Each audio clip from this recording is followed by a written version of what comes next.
Kok orang duk tanya banyak-banyak, dia tak tahu umrah ni apa. Dia first time nak pergi. Dia tak pernah ada pengalaman. Dia masih duk cari-cari video ni memang untuk hampa. Sebab Ustaz akan ceritakan ibadah umrah ni sangat-sangat mudah. Dia hanya ada 5 saja step yang Ustaz boleh simpulkan dalam 1 minit. Pertama adalah ibadah hampa kena pakaikan ihram, kena niat ihram.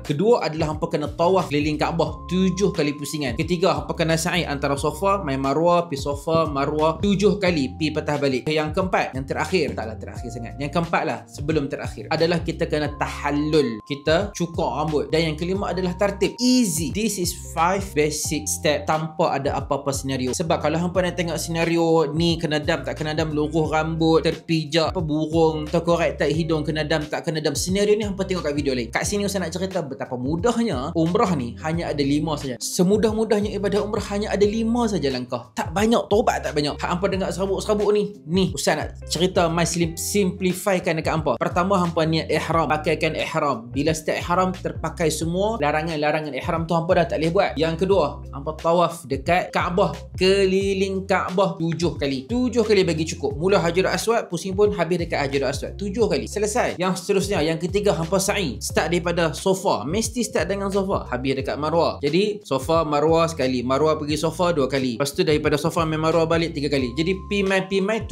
kali pi mai tang tu. Orang lama mesti tahu. Pi mai tang tu. Habis je sampai dekat Marwah, tawaf mesti kena habis dekat Marwah. Kemudian hampa tahallul, cukur rambut. Nak taksir, pendekkan rambut pun boleh, 3 helai pun boleh. Dan yang terakhir adalah tertib. Semudah dan senang itu. Ini flow. Senario hampa tengok kat video-video yang lain. Ustaz ada cerita. Sebab senario orang ni banyak pecah-pecahkan. Mudah untuk hampa tengok balik.